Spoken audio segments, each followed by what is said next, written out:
Yo, what's going on, everyone? Happy Wednesday. Welcome to another edition of Titan Talk. I'm Isiah Kilgoon with me as usual, and we brought in a new guest that you may not be familiar with. We've got Nick from the programming team because we've got a really cool system that Nick and the team have been working on to improve some of the gameplay feels when it comes to movement specifically. And we're going to dive into that. But before we do, first of all, how's everybody doing?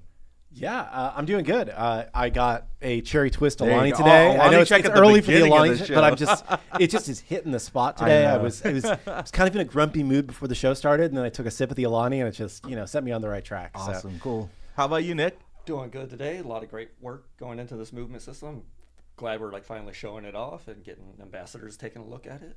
I'm really excited. Awesome. Well, before we hop into that, we did have a patch that's hitting live servers kind of as we speak, with a lot of balance changes and some bug fixes that we wanted to run through with you all. We posted those patch notes out on social media, but since they went out probably 10 minutes ago, there's a good chance you may not have seen it. So we're going to go through them. Yeah, so we have heard your concerns about the objective meta, right? I think there was a little bit of a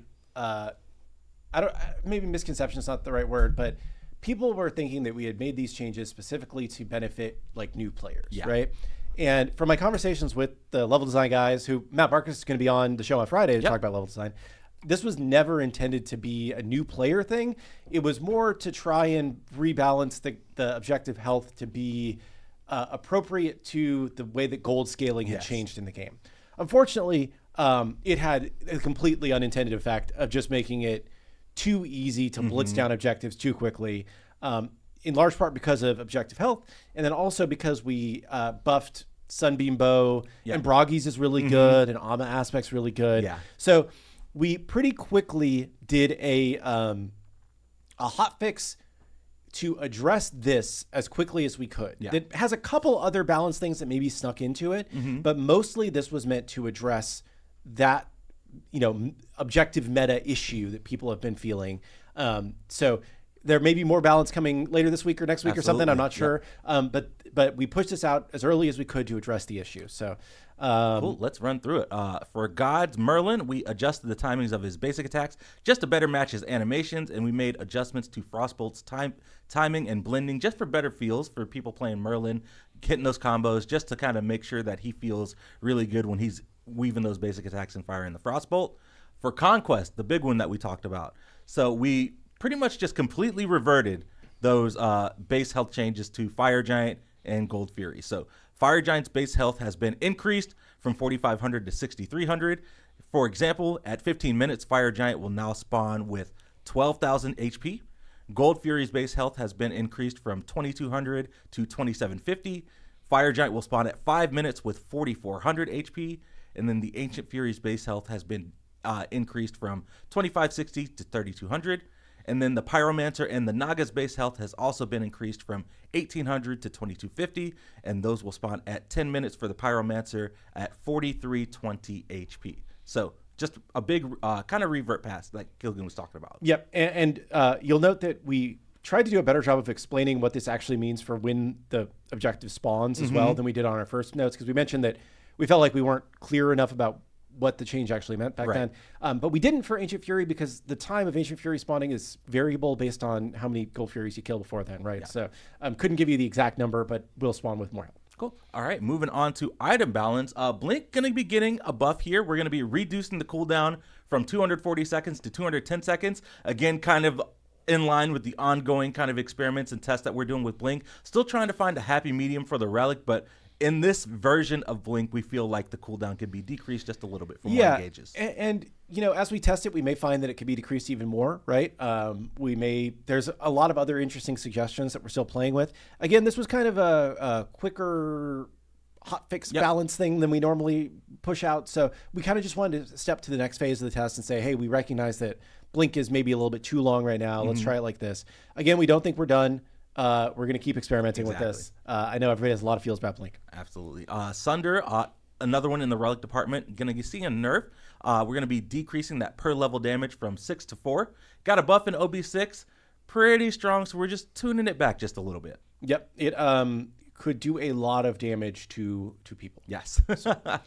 On Chile, up next, we fixed an issue where this was sharing the cooldown with Hide of the Nemean Lion. Didn't know that was a bug. Weird That's bug, interesting. but that has been fixed. Erendite, another item that's been kind of a hot topic in the community. Going to be seeing a nerf, going to be decreasing the power on that from 65 to 50. Yeah, and I know that the movement speed is the thing that people are maybe most concerned about Erendite. Again, this is a quicker balance patch to try and get some things in, but we are still looking at the movement speed that Erendite provides and kind of deciding the future direction for that item. Yeah. All right.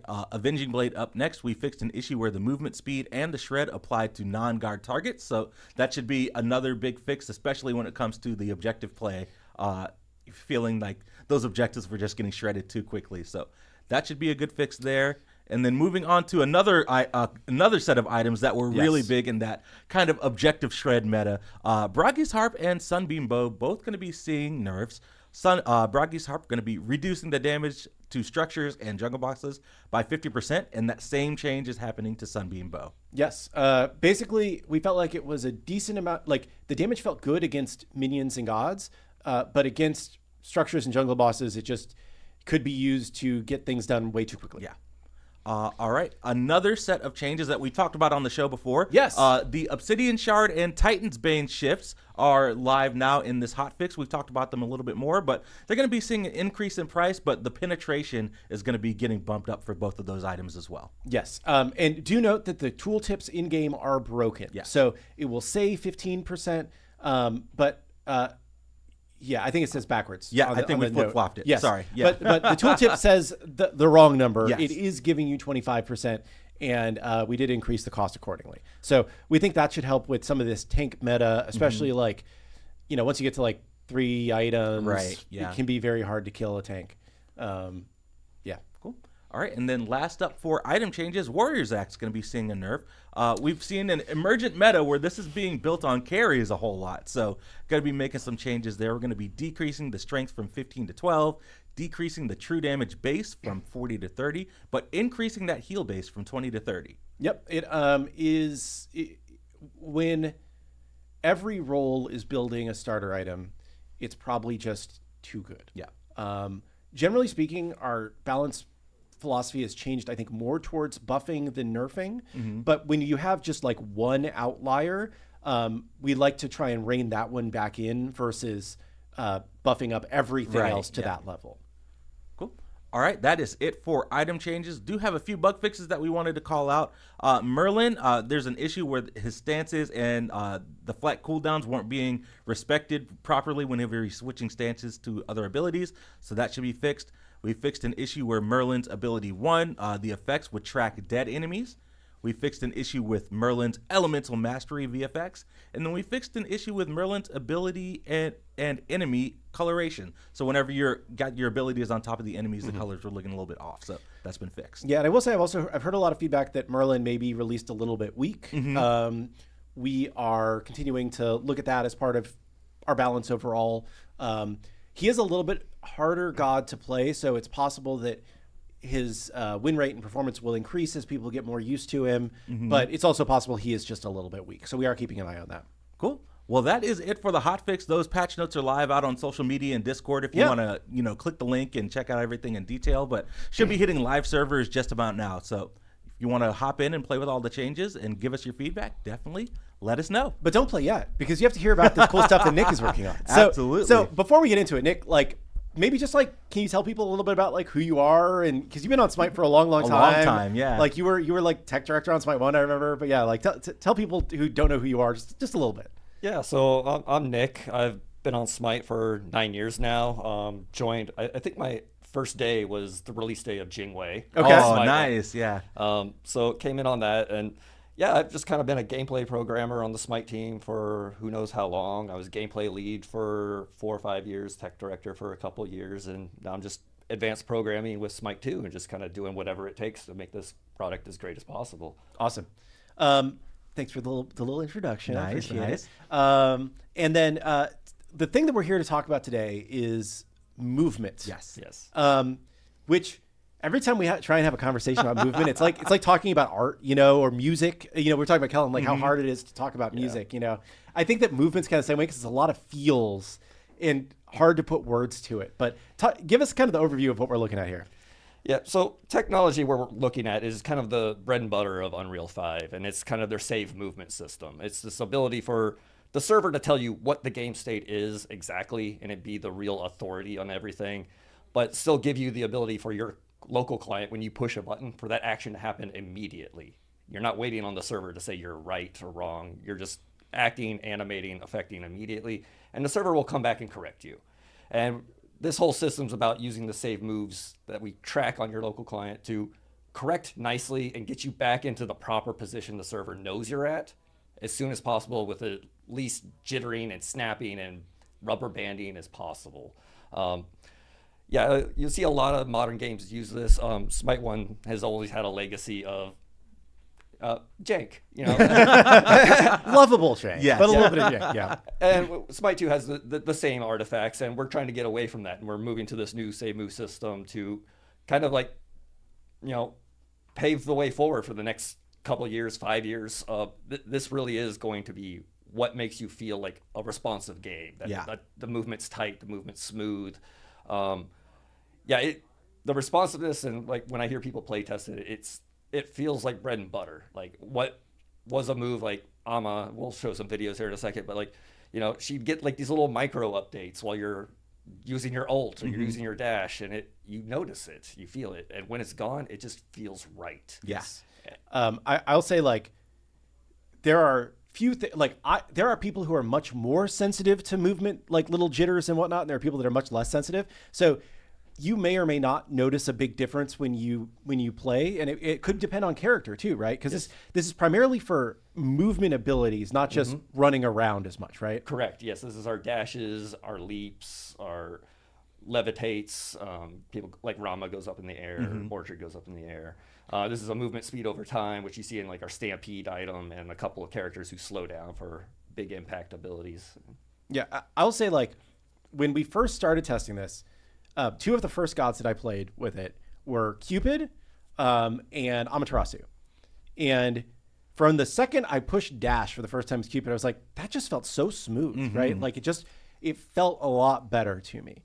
And Amaterasu as well, like her dash just felt so much less stuttery, I guess I would say. And also, like, I feel like in live right now with Amaterasu, when you change stances and change speeds, you almost always get a little bit of server correction because the server didn't know that you were traveling that fast. And then it and just anytime speed changes, it just leads to these little micro stutters that drive me crazy. And some people don't notice them, but some people are very sensitive to them. It just kind of depends. It's like, are you one of those people that I can really feel if I'm playing a 30 FPS versus 60 FPS game, or, 120 versus 240 or whatever the right number is, for you, but, or are you not, right? And some people just don't notice, and some people, this makes a world of difference in terms of feels. Yeah. So we talked about like jumps, like leaps, dashes, movement speed things, levitates. Any other like categories of things that this is touching? There's flights and there's grabs. Flights is our Jingweis going around on our passive, and grabs we all know from Fenrir and Khepri. Yeah. Khepri, I think, is a big one that we've been getting a lot of feedback since Khepri came out, that his grab feels bad. Yeah. Right. And that's one of the reasons kind of why we went down this path, right? Was like, maybe talk about like how long we've been working on this. Obviously it's been sometimes background, sometimes foreground, Yeah. And what's the process of making something like this happen? Well, I'd be remiss if I didn't have a big call out to Alex Greenstein, who's Chaos. Yeah. Jinx. who started this big plan. He's always been super passionate, even from Smite 1, making sure the client feels responsive. And now that we're in UE5, we're actually doing it the proper intended way that the engine wants us to do this. So he did an excellent job of pretty much building the foundation of where we're building it right now. And yeah, it was really hot in December. We got a lot of great we got a lot of great things in, and then we had our big open beta release. So it kind of went into the background for a month or two, and now we're just kind of back on it, and now we're just feeling good with the 60 odd movement abilities we most care about. But the vast majority are feeling great, if not better. Yeah, and I know we're not quite ready to push this live. I know that like Geb just doesn't quite work right yet, and there's I got in some weird states on Athena the other day, but overall, I think it already feels a lot better for the characters that we think are done and are ready. We had a playtest yesterday with some of the ambassadors. Yeah, you were there listening in. What was your feeling like seeing them play it and whatnot? My feeling was pretty confident. I mean, the conversation didn't devolve into this is broken, this is terrible, this is worse. They were having fun playing the game, and they lost track. The movement was different, which I consider a win, because if you're not noticing problems, it just means it's working the way you think it is and the way you intend it to be. So, no news is good news in that respect. But we still got issues that we want to chase. Collisions on dashing when you're chasing a character. That we're still working on the feels for that. We still have some iteration and some design decisions to make where we want these collisions on dash not to have like false negatives, or it looks like you hit on your client, but the server told you missed, or vice versa. Yep. And then I know there's some videos. Do you want to go with the videos? Is there anything else you want to talk about before we look at videos? Not at the moment. I think the videos will really show. Let's pull up the first video then. So this tell us what we're going to look at before we click play. So this is we've got a couple of different examples. The first one we're going to look at is Amaterasu specifically. So I believe this first video is like the old example or what you currently are playing with in Smite 2 live. Is that correct? This is live. This is out of mainline yesterday. Cool.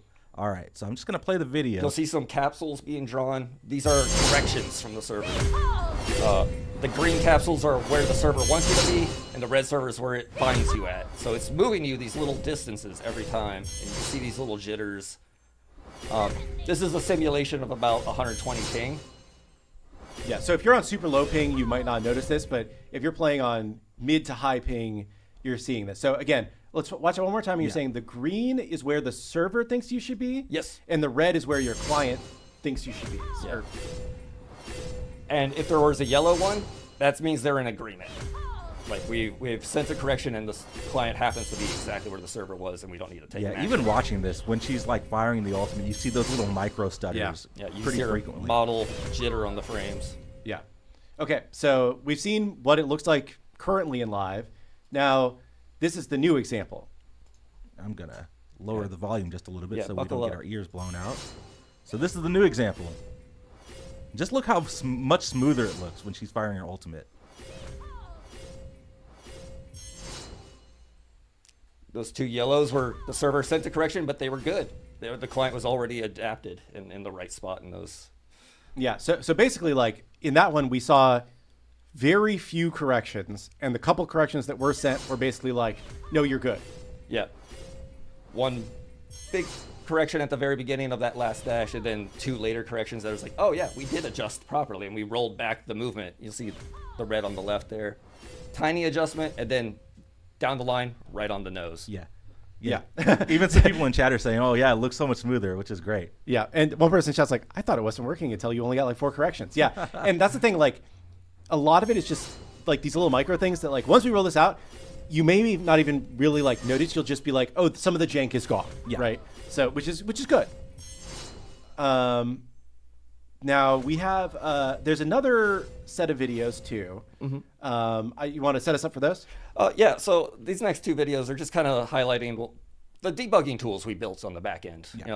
It's one thing to build the movement system. It's another thing to verify that it's correct and accurate, and how do we identify problems.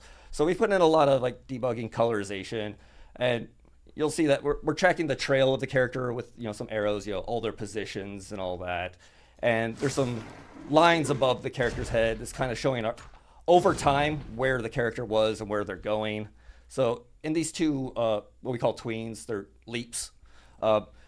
We get some visual information at a glance to see that it's proper. You want these uniform color scales. You don't want to see any like breakages of time or gaps in space.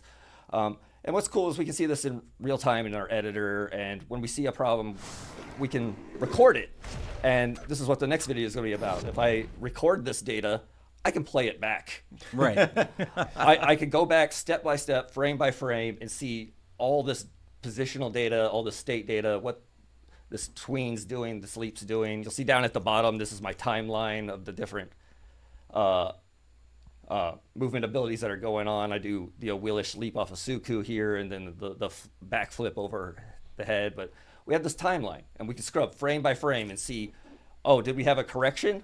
What happened there? Well, let's see the state of this, and we can go just scrub back and forwards through time and really kind of get an idea of where and what we're debugging. Yeah, with these new tools, you can really just like hone into the minutia, right, and go frame by frame and really hone in and see, what's causing those server-client disagreements and work to fix them. That's really cool. Yeah, because it's one thing to, like, when you get a bug like this, a correction, you don't know what the cause was, and there's no going back, there's no setting a breakpoint in code. But when we collect all this data and we just record it in the visual logger, we can play it back and we can just study it as far as the way we want to, piece by piece. Yeah. Well, this has been, like you said, Nick, an ongoing effort since like what?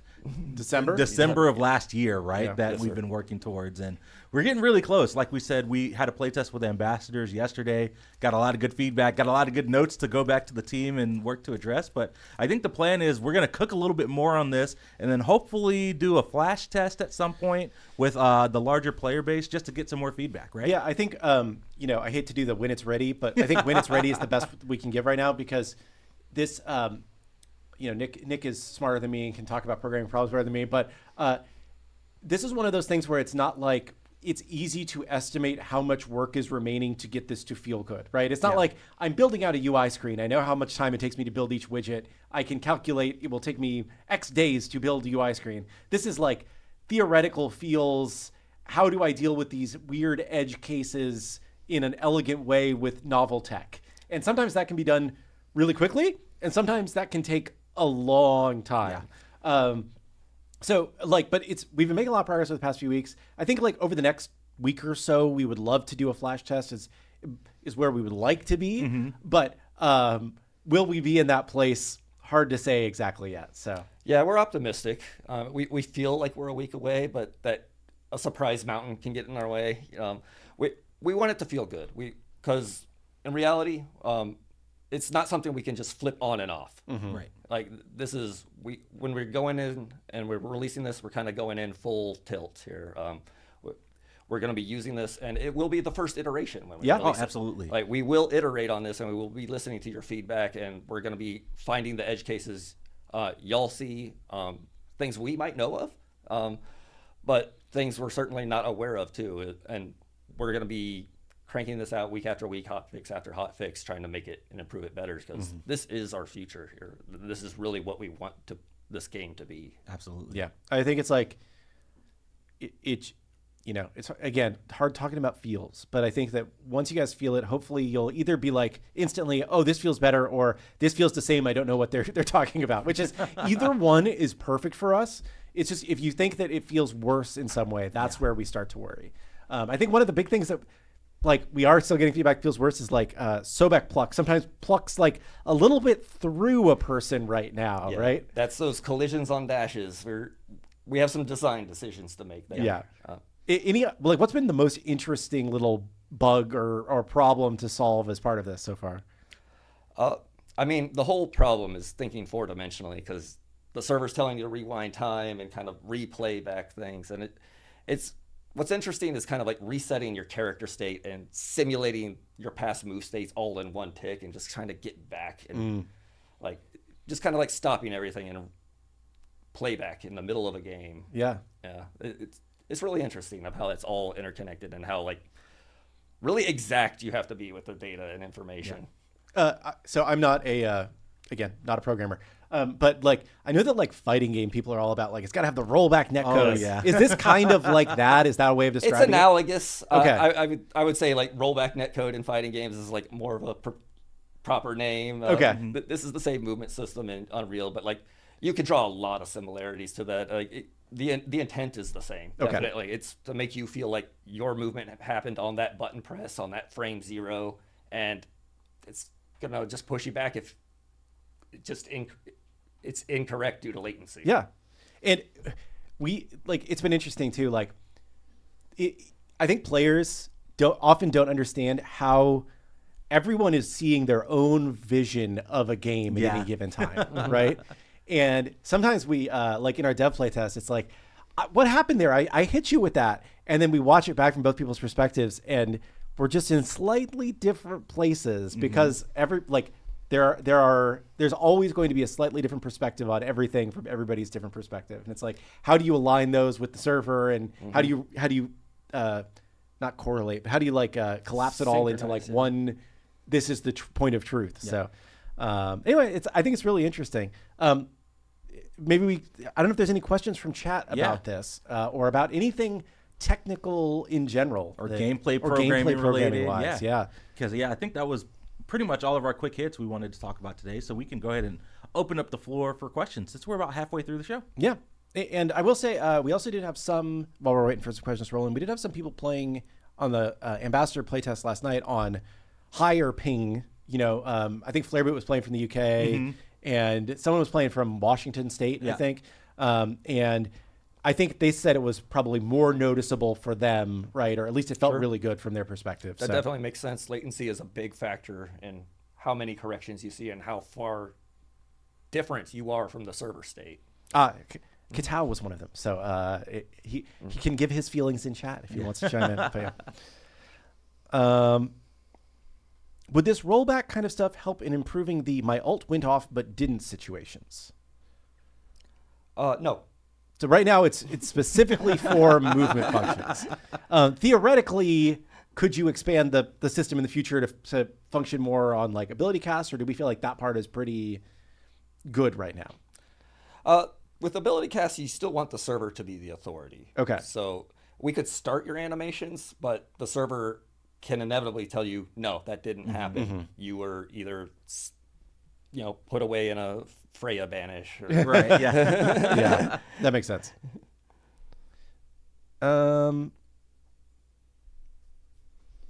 Let's see.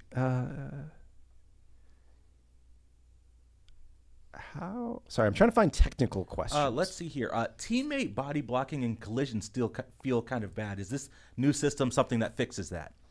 It definitely impacts it when we're playing around with it.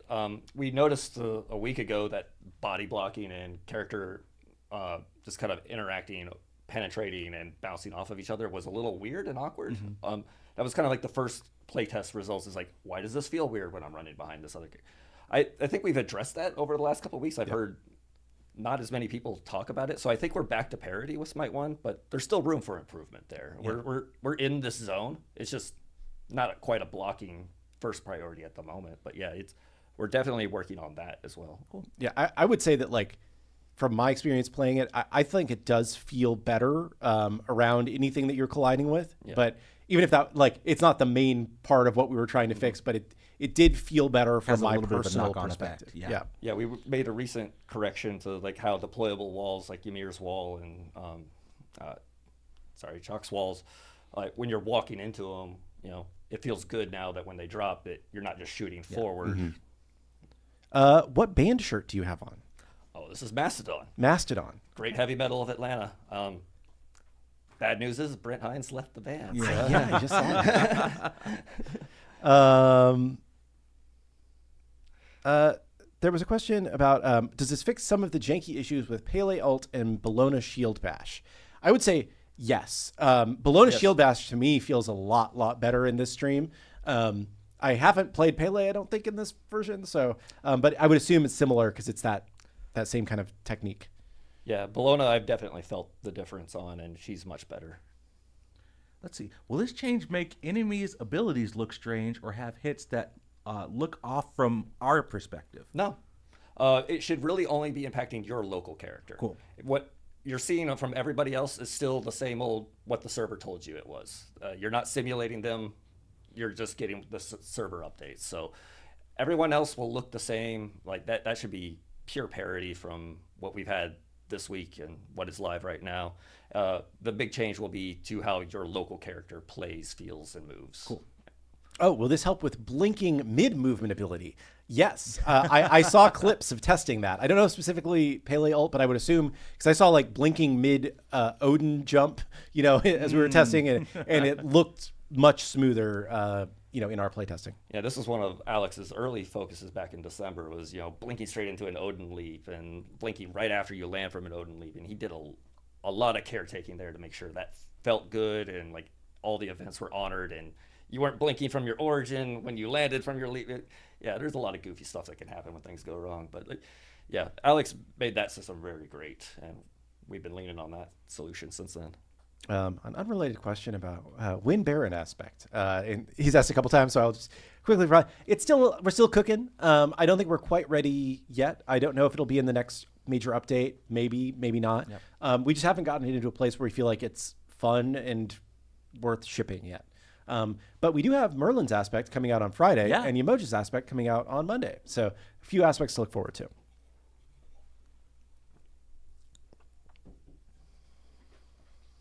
Let's see. Is the rubber banding when you leap, but then you get CC'd? Is that a part of buffering or movement?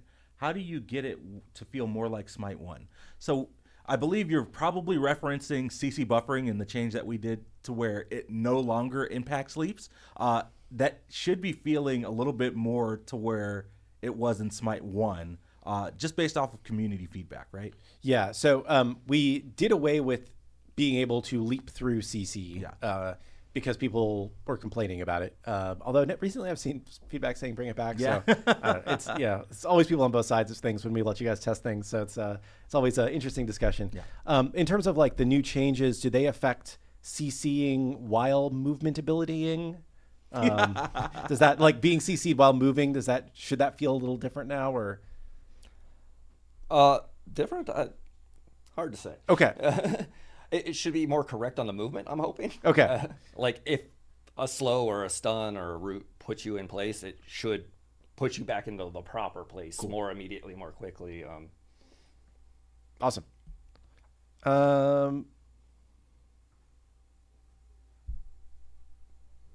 Technically, how does this compare to how Smite 1 handled movement? Is it a similar approach or is it like a totally different question. approach? Okay. It's a very different approach. I would say how Smite 2 Live is right now is a little bit more how Smite 1 was. Okay. There were some elements of safe move system correction in Smite 1, but it was very sparse and few and far between. Okay. I think like Circuit had something. I think we took some actions with Cthulhu to make him a lot more client driven. But we took stabs at this in the past, but like really Smite 2 as it is right now is very comparable to how Smite 1 was developed. And this is the new frontier. This is the next step, the next generation. Yes. Awesome. Off topic, Snow White or Lilo and Stitch. Lilo and Stitch, the animated movie, is a classic. Yes, it is. I don't have a lot of faith in either of these live action versions. That's my personal opinion. Let's see. I saw a question about, are we aware that Cupid's 1 is not stunning? Yes, we are aware and should have a fix for that pretty soon. Yeah, I think that was also in this update that went live. Oh, okay, nice. Yes, so I think that that was part of why we were going to wait until like after Titan Talk to push it live, but I think Kabir was like, we should push it live now because it fixes that. So,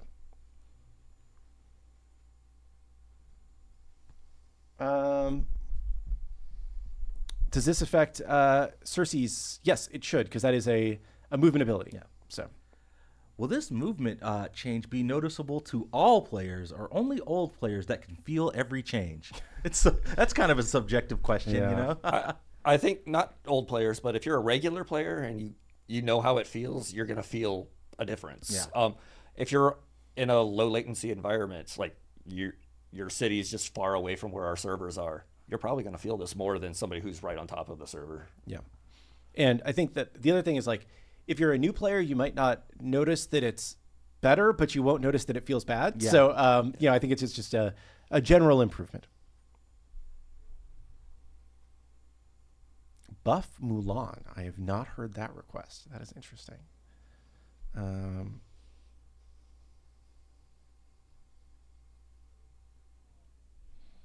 We had an update on Blink. We are reducing the cooldown for Blink in this next phase of our test, and then we will continue to test from there.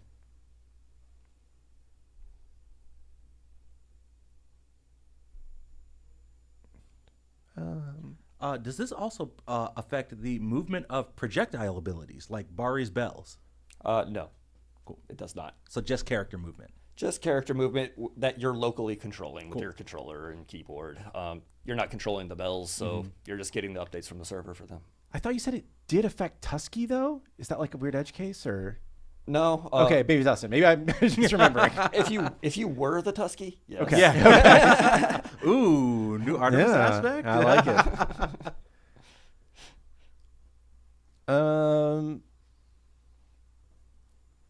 Let's see. Just trying to see if there's any more kind of techie questions before we start answering just general questions here. Not really seeing too many come in. Well, we'll keep taking tech questions as they come in, but we'll kind of start taking some more general questions. I just want to say, like, I'm really excited for the system. I've been beating the drum on this for a while. You know, there are a number of kind of like core technical things that we've had on our backlog for a while that we've wanted to do. You know, there's this. Pawn has some other movement stuff that isn't as technical, but is, you know, on the to-do list. You know, there's the PSO caching stuff that I think Randy's looking at a little bit more right now. Like, there's a lot of things that we know that we can do to just make the core of Smite better beyond just adding more characters or adding more features, right? So I'm really excited when we have the chance to go back and address some of these core things that'll just make the game feel better forever. Thanks for talking us through all this, and we'll just take more random questions. So, oh, this is a good question for you. Who is the god that you had the most fun technically making? Oh, making. Yeah. I mean, I did him twice. Merlin. I would say I'd call out Oleron as well. That's a good one too. I had a blast making time dilation for him. The time dilation, you know, insider story of here. I initially put him into the original Merlin prototype. Okay. And Clumsy and I kind of agreed back then that Merlin had too much going on with time dilation and a bunch of stances, so it just got kicked out, and time dilation just needed more testing. So I had a blast with Merlin and the stance switching. He really broke the mold in Smite 1 of what is a stance switcher and, you know, selecting multiple stances and all this. And in Smite 2, he was a blast to work on. You know, Clumsy let me make random permutations with the aspect that you guys are going to enjoy on I was Friday. going to say, Clumsy mentioned that you really wanted to push that Merlin aspect forward. Sure. Yeah, I mean, I'm always on the meme side of things of, give him more stances, give him a fourth and a fifth, you know. But, like, I'll take randomness. Just fun stuff with ability sets. You know, I always like to see interesting ability combinations come out of a character, unpredictable ones. This is another interesting one. I assume I know the answer, but from a technical standpoint, 10 versus 10 was impossible in Smite 1. Is that the same in Smite 2? Was it?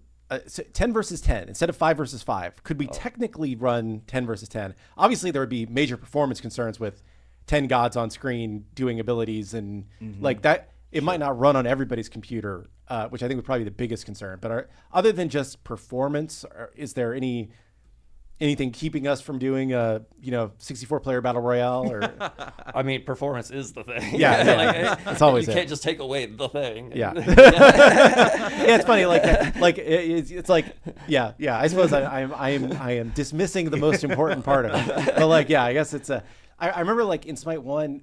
Like our UI was built in a way that like you could only ever show 5 people on each side. I know that like our the top bar at least dynamically expands, so you can have more than 5 now. But a lot of the UX would have to be re-envisioned to more players, of course, load screens, K screens, T screens, all that.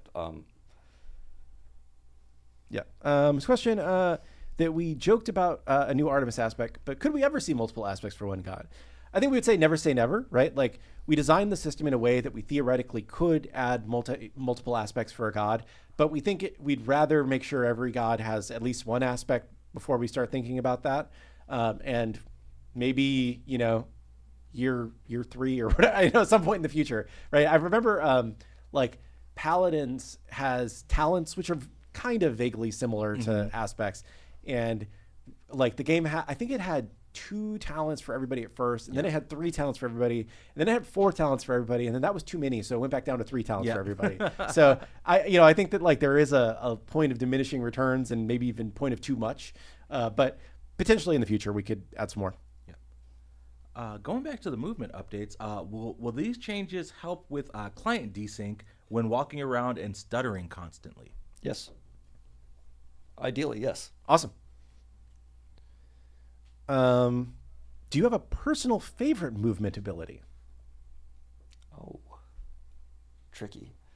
I mean, I really like what Josh did with Aladdin's wall run. Oh Yeah, that's really cool. That's a cheating answer. It's just so sick. It's impressive in all its little parts. It does things that we've wanted to do for a long time. Especially like I know Clumsy's asked me a million times, like, can we just run along the wall? Can we run on the wall? I think we wanted Chernabog to originally do that, Ooh, not just like disappear onto the wall, but like move along the wall.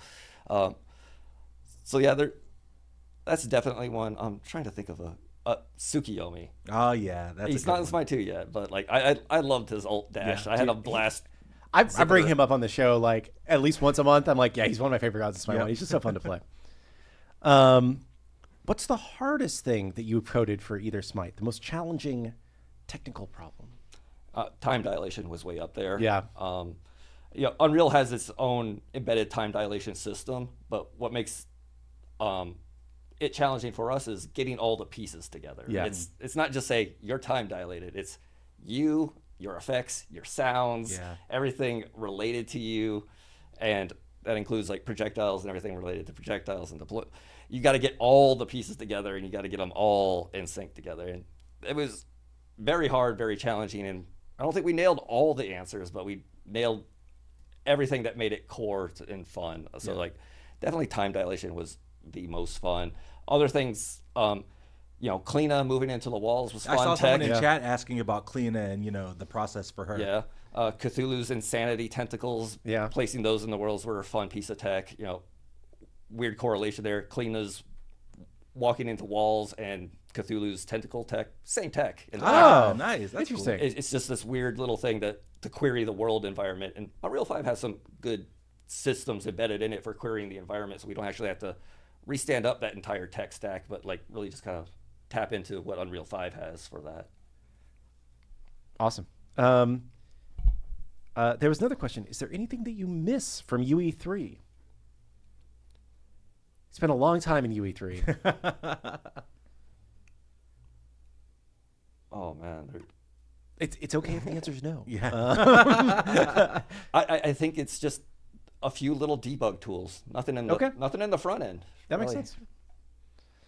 A lot of new god questions as always. We don't have any updates on new gods. We have our roadmap that we put out recently. Yep. So next god is Kerberos, Cerberus, however you want to say it, and then I believe it's Kali, Apollo, Guan Yu, Apollo. Yeah, yeah. So, it's one order, but those are the gods. Yeah. Any Serb teasers? Played with his aspect today. Ooh, there you go. Nice. I didn't play it. I played against his aspect today. It's still in development, but it does some interesting things. Should we be talking about Cerberus early next week, though? Yeah. I think if you like Breathing Fire, you're going to like Serb aspect. There you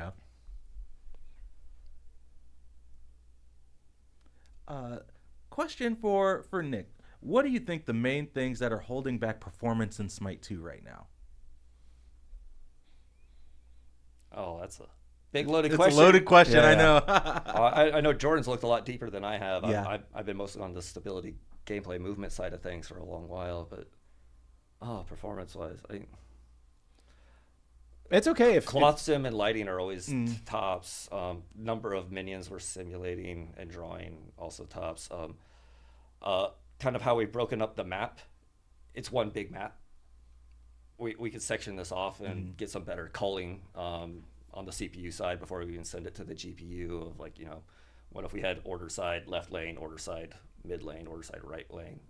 It just had different pieces of the map so that when you're over here in solo lane, you're not caring about the rendering and objects of what's in the duo lane. Things like that. Yeah.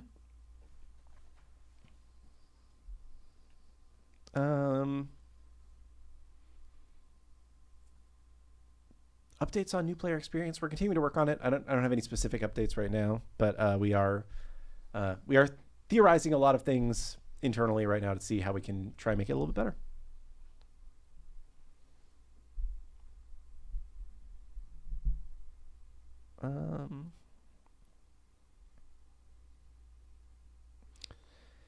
I think Big Olson has asked this question every episode of the show, but what about console 120 frames per second? Like, does this tech help with console being able to run at 120 frames per second? And I believe in the past I've heard that we're more CPU bound on console, and that we have more optimizations that we need to do there before we get to 120 frames. So.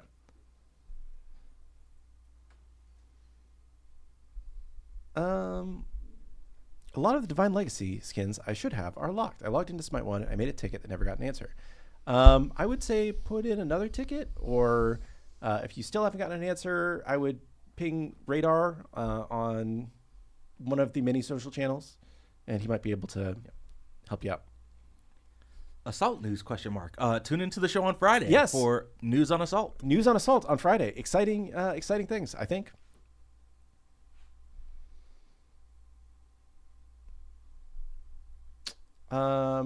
Can we have after game chat closed removed? If you're asking to leave the chat open indefinitely, we cannot do that because that chat is running on the instant server, which is basically the server that's running your game. And we don't want to keep that server reserved indefinitely when it could be repurposed to run another game. So it's just kind of like a server capacity question for us. So we could consider leaving it open for a little bit longer. We could, there's things that we could do, but we don't want to just say this is open forever. If you don't want post-game chat at all, I think it's probably here to stay. So I don't think that's going away, but yeah. Why did it work in Smite 1? We had a completely different chat system in Smite 1. And we investigated a couple of different chat solutions for Smite 2. We went with the direction that we did because we felt like it gave us it's kind of a combination of two things. It gave us the most flexibility to be able to run the kind of like anti-toxicity stuff that we need to be doing and link into our backend to be able to track instances of toxicity and things like that. And also, it was the quickest viable implementation. If you remember, we did not have chat for a very long time in Smite 1, right? Like through alpha and I think all of closed beta, or most of closed beta, if not all. And we really needed to get it in, and there's a lot of other stuff that we needed to get in. So we went with the solution because it did 90% of what we wanted to do, and we could get it in real quickly. At some point in the future, maybe we'll look at another one. Let's see here. Tech question for Nick. Gosh, I lost it. How are Cthulhu's tentacles and Cleo's wall tech the same? Is it as difficult to program on Smite 2 as it was in Smite 1? So the tech behind it is not what you're seeing, not the display. It's more along the lines of that tech was crawling through the map and determining where all the walls were. It was trying to figure out what was play area, what was not play area, and what was like a solid wall barrier. And so how Cthulhu's tentacles worked is looking for the play area to put in tentacles because you didn't want to put them in walls. It's a waste of rendering. Right. And if it's close to a wall, you kind of want to angle them in. So a little bit of like positional placement and orientation there. And Kleena, we're drawing the borders of those walls. Right. That is literally just drawing the underground tech and information. So yeah, the underlying tech was this map tracker that just kind of like procedurally went through the map while you were loading in, seeing your player cards. It would just crawl through the map and get all the data it needed, put it into a big lookup table, and just give it to you when you're at runtime. So that's go super fast. Sick. One system for two completely different passives. That's sick. Yep.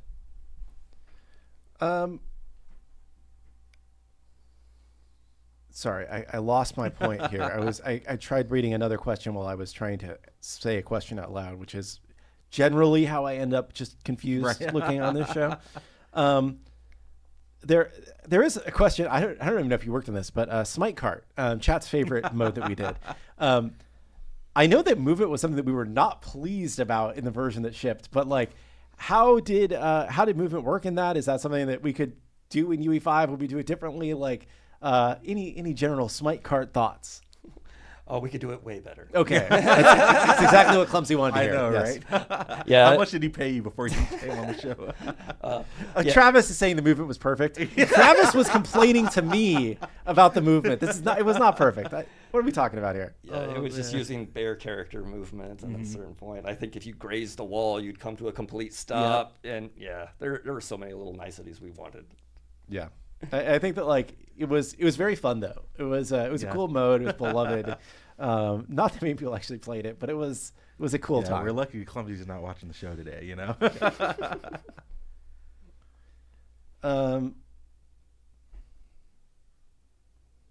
From a technical and practical standpoint, would Smite 2 ever be able to introduce a god that could be controlled by two people at once?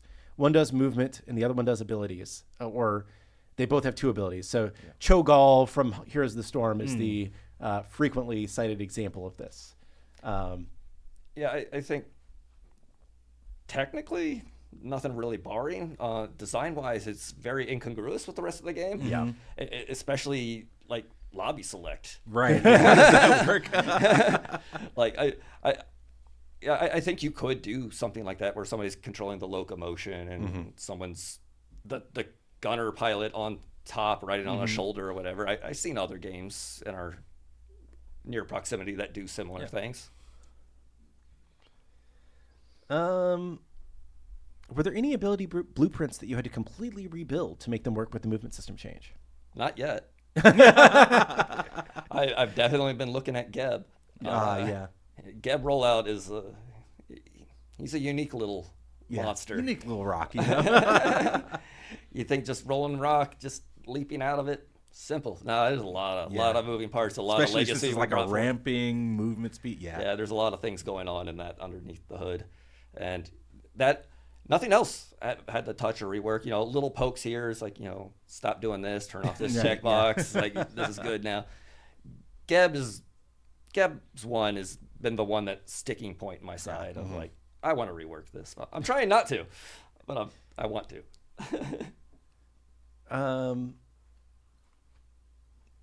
He does rock. He does rock. Yep. Yes.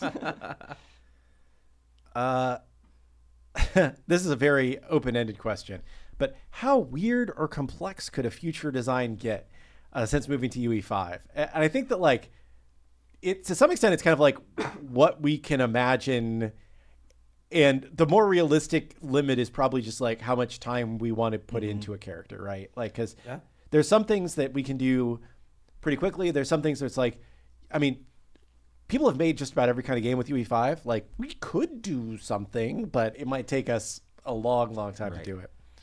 Yeah, time and effort is the main currency. I see the question about Mulan stats. I think she's pretty good, but I will follow up on that and make sure. How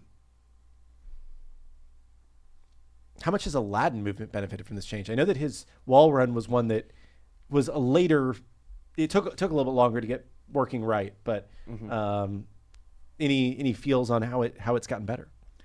I mean, it's gotten a lot better in terms of like the feels while dashing towards it, especially. I think there's, and this was in the current revision right now, like there's a small hitch when you hit the wall before you go up the wall. Going up the wall is a lot smoother. Leaping off is a lot smoother. I think we still got one bug we're chasing down where the camera might flip while you're going up the wall for like a frame, which is just enough to be annoying. Oh, yes.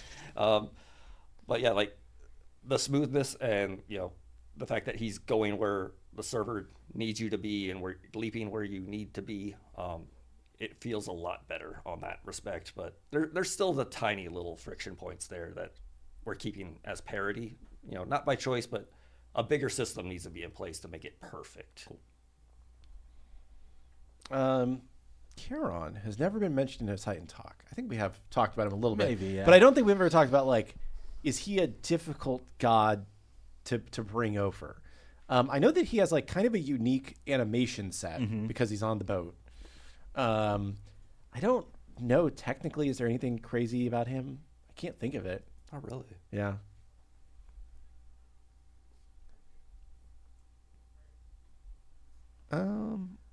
For the movement system updates, how does that work with minion interactions, like bumping into minions and stuff like that? Okay, we're just talking character collision into minions. Yeah, like I said a couple of weeks ago, it was a little bit bouncy. Like on your client, you could walk in and penetrate a little bit more, and then the server would bump you out, and you get that little bit of rubber bit. But we fixed that in the last week or so, I think, and we're now just kind of gracefully acknowledging each other. Like, I think the rule that we've had for a while now, at least like last 4 months is that if you're overlapping with another character, the movement prevents you from going deeper and getting more overlapped, but lets you freely move away. Cool. Without just pushing you like a magnetic repulsion or anything. Sorry, it was a question that made me laugh. Is Guan Yu riding his horse yet, or is he still one floaty boy? I believe he is riding his horse, but I don't think the controls are quite right yet. I don't know if you can slow down while you're riding the horse. I think he's just like full speed ahead on the horse still. He's not the next god. You know, we work on things in stages. You can't just snap your fingers and be done with it, right? Cerberus is the next one. He's getting close. There were a lot of really subtle notes we had from today's Cerberus playtest. So I think, you know, hopefully he's really good when we ship him, and by the time we get to Guan, he will properly be riding a horse. Yeah, so. we might even have a horse riding custom movements. Ooh, or that's exciting. Guan Yu, and then maybe a Lancelot in the distant future. Yeah, There we go. Yeah. Have you tried Stampede Erendite with Guan Yu ult? I need to know. I haven't, but that's what I'm going to do in the next playtest. There we go. Thanks for the idea. Right? Oh, you gave her the strat. Travis is in chat, you know.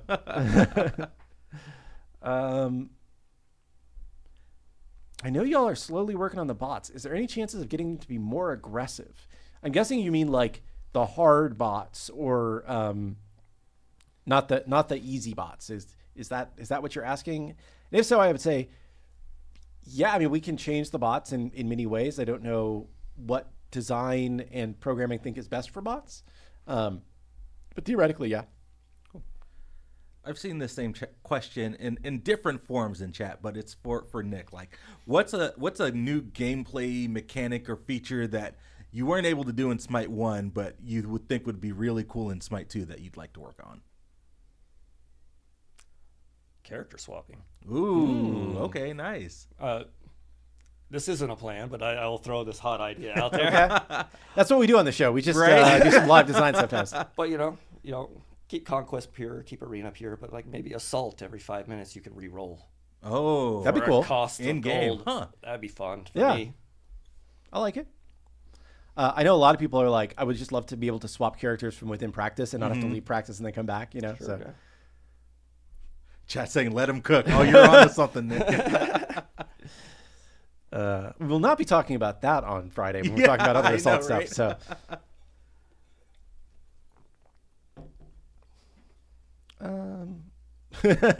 So, you're Chef Nick's in the kitchen. Yeah, that's chat's funny. Are there any thoughts about redesigning more infamous / widely disliked Smite 1 kits, even if it's post-release? I think that, generally speaking, we have been trying to be true to the character that people liked in Smite 1 because somebody liked them in their current version. And if we change them, people will complain vociferously. We have, a lot of Persephone enjoyers in every tweet that you ever make. Yep. I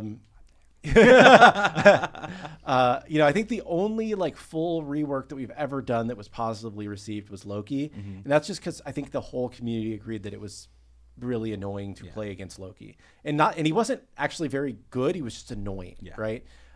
So I think that, if we see other situations like that, where it's like the whole community is aligned, or 90% of the community is aligned that it's okay that we change a character, we would be willing to do that. I think for most other characters, we'd look at like, what are the strong and weak points of their kit right now? Are there ways that we can be true to who they were, but update them with a couple targeted changes, or, plus ones, maybe a -1 in another area, it's too strong, to feel like the same but different,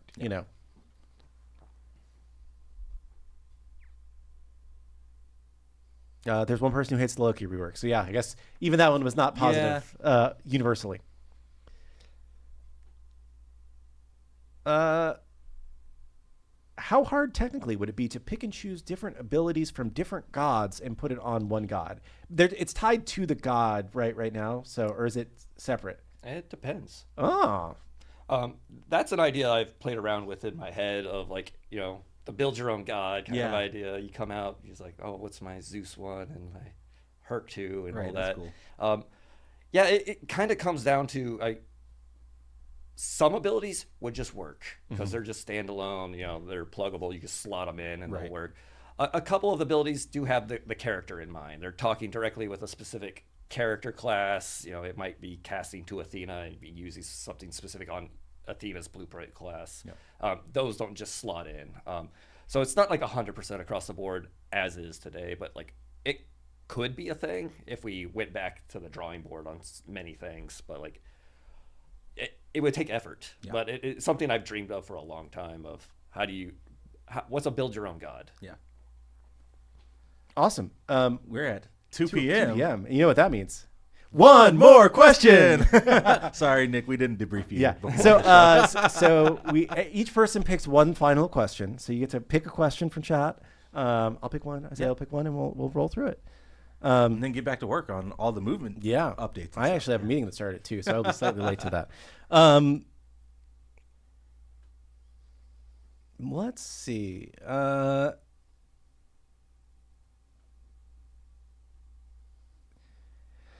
There was a question about Smite is a third-person MOBA. Was there ever a design that was top-down in third person, aside from Cthulhu being the closest, right? And this is the kind of like Abathur pitch from Heroes of the Storm. There's basically like, do you try and turn the game into more of a top-down experience? And I would say that that idea has come up a lot of times in the past. I don't think anything ever got to the point of, being in a locked kit or actually being developed, but there's been a lot of theory crafting around to that. I think that the question is, how do you make sure it still feels like Smite? Yeah. So if you are being, if you are it's an action MOBA. It should feel like an action MOBA. That's the thing we're good at. If we lean too much into top down, does that change the core of Smite too much? So cool. See somebody in chat asking about the area. I'm assuming that's the Ares buff. I believe that went live. I know we had to disable Ares and do a tweak to his ability. I'll follow up with the team and see if maybe that buff got overwritten whenever we fixed the issue with his 2. But we'll definitely take a look at that. All right, Nick, you got one more question. Oh. I could take the easy line. Cool. Yeah, do it. Who's my most anticipated god coming up? I miss Cthulhu. You miss Cthulhu? Yeah. Okay. I mean, I don't play him that much, but technically he's the most fun to build. Okay. You're right. That's cool. Yeah. He's got a lot of pieces to him. I like his ult growing huge and having a whole little swap set of abilities. Very fun. Cool. There was a request for an Alani check because we forgot to do that. We're on the Cherry Twist train. And I'm on an Orange Kiss. There you go. Orange Kiss. Everybody's got Alani on the show today. Well, Nick Kilgoon. Oh, sorry. We had the one more thing with the Game Pass stuff. Oh yeah. So one other thing that you may have noticed today, if you saw the news go out, it was announced that Smite 2 is now better with Game Pass. Yes. So we have been added to the Game Pass free-to-play program.